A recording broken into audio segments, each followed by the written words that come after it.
എന്തോന്നാ കുഞ്ഞെ വിശപ്പടങ്ങിയോ? ആ പിന്നെ നമുക്കൊരാലോചന. നിങ്ങൾക്ക് ഈ ശവപ്പെട്ടിന്റെ ബിസിനസ് അല്ലേ, അതിന്റെ പുറത്തിടാനുള്ള മണ്ണിന്റെ ബിസിനസ് തുടങ്ങിയാലോ എന്ന്. ബിസിനസ് തുടങ്ങിയാലോന്ന് ആലോചിച്ചാണ് ഞമ്മള്. കുഞ്ഞെ, ശവപ്പെട്ടി ചുമക്കുകയോ ചാരം വാരുകയോ എന്തു വേണമെങ്കിലും ചെയ്യും. പക്ഷേ കക്കരുത്, കളവ് പറയുന്നു. കക്കാനും നമ്മള് ഹരിചന്ദ്രന്റെ മൂത്ത മോനല്ലോ.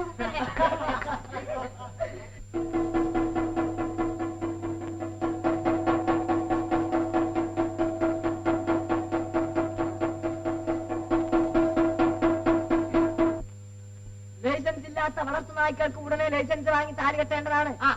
അല്ലാത്ത പക്ഷം വെടിവെച്ച് കൊല്ലുന്നതാണ്. ലൈസൻസ് ഇല്ലാത്ത തെണ്ടി നായ്ക്കളെ പിടിച്ച് പഞ്ചായത്ത് അധികൃതന്മാരെ ഏൽപ്പിക്കുന്നവർക്ക് നായ ഒന്നൊക്കെ 2 വീതം പ്രതിഫലം കൊടുക്കുന്നതാണ്.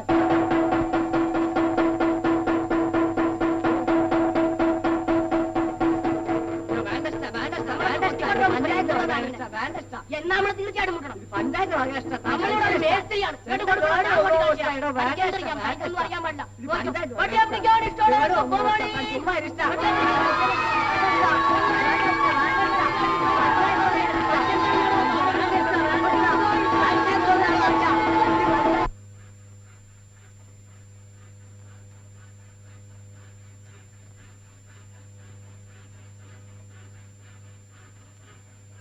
അല്ല, എന്തുട്ടിത്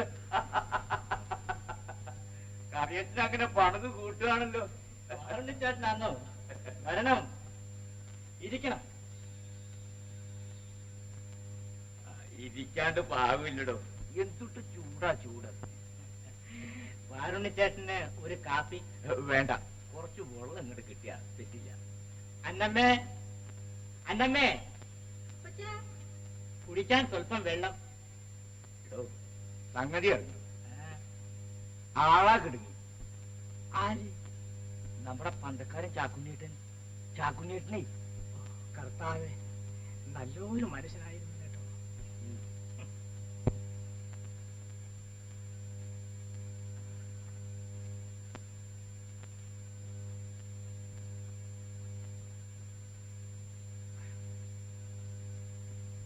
അപ്പൊ ഒരു പെട്ടി വേണം, സ്വല്പം വകന്തിവായിട്ടൊക്കെ വേണം കേട്ടോ. അതിനെന്താ?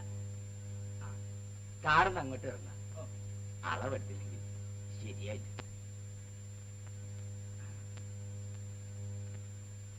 വീടി ഉണ്ടെങ്കിൽ ഒരു വീടി കിടുക.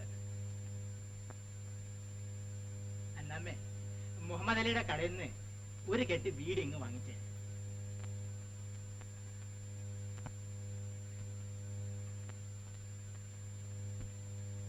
എന്താ ആലോചന ഒന്നും ഇല്ലടോ.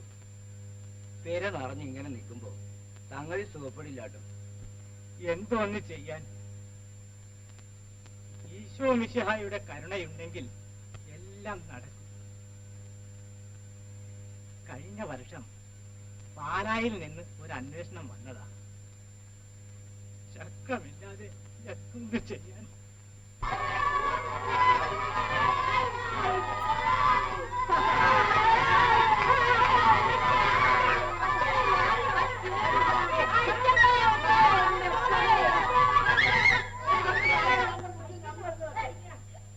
നീയോ?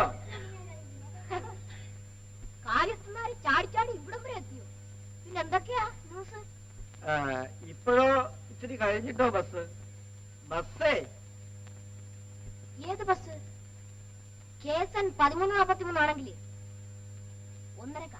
അതിന് പോവില്ല. എന്താണോ എന്താണോ? വണ്ടി കണ്ടീഷൻ അല്ല. 13:43 ആണെങ്കിൽ വൈകുന്നേരം 4:30 പോകുള്ളൂ. എന്റെ ഗുരുവായൂരപ്പാ, കുഴങ്ങിയല്ലോ. നിങ്ങൾക്ക് കുഴക്ക് വരുന്നവള് മുമ്പ്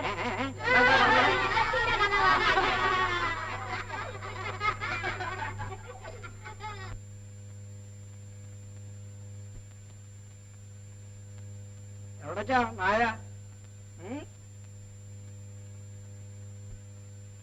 ഇത് പഞ്ചായത്ത് ബോർഡിലേക്കാ. നമ്മുടെ ഡ്യൂട്ടിയാണ്. ഈശ്വരാ, ഈ മിണ്ടാപ്രാണികളെ ഇങ്ങനെ ദ്രോഹിക്കണോ? മിണ്ടുന്ന പ്രാണിയുടെ കാര്യം ഓർത്തില്ല മൂപ്പര്. പതുക്കെ സ്റ്റാർട്ടാക്കി മൂപ്പര്. എന്താ നമ്മളുണ്ടല്ലോ ഇവിടെ ഒരു മേസ്തിരിയാണ്. കൊമ്പ് 500ഓളം വീട് പണി ചെയ്ത കയ്യായി. അവസാനം എനിക്ക് കിടന്നു പൊറുക്കാൻ വീടില്ല. വീട് വലിച്ചേക്കാം. അപ്പോ കറിയച്ചൻ വീട് വിറ്റോ? മുതലാളിയുടെ മകൻ പഠിപ്പ് കഴിഞ്ഞ് വന്നപ്പോൾ ഒരു കാറ് വാങ്ങി. ഇപ്പോൾ ഞാനിരുന്ന പുരയിടത്തിൽ ഒരു കാറാണ് ഇരിക്കുന്നത്. കാറ് ഷെഡ് വേണ്ടായോ? അപ്പൊ താൻ എന്തുട്ടിനാ ഒഴിഞ്ഞു കൊടുത്തേ? വലിയവരല്ലയോ, അവരുടെ അടുത്ത് പിടിച്ചു നിൽക്കാൻ ഒക്കുമോ?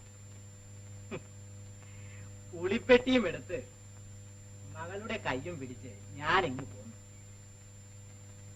ജീവിച്ചിരിക്കുന്നവന് പുര പണിത് മതിയായി.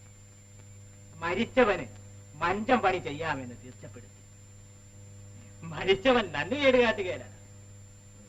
ഇരിക്കട്ടെ, പെണ്ണിന്റെ കാര്യം ഞാൻ ആ ചെക്കന്റെ തന്തൊന്ന് കാണട്ടെ. ആള് കൊച്ചിയില. ചേട്ടൻ അത് ചെയ്താൽ വലിയ പുണ്യമുള്ള കർമ്മമാണ്. എന്റെ കണ്ണടച്ചാൽ പിന്നെ ഈ പെണ്ണിന്റെ ഗതി എന്ത്? അത് ആലോചിച്ച് എനിക്ക് ഉറക്കമില്ല. അവൾ എന്നിനി എന്റെ മകളായി പിറന്നു.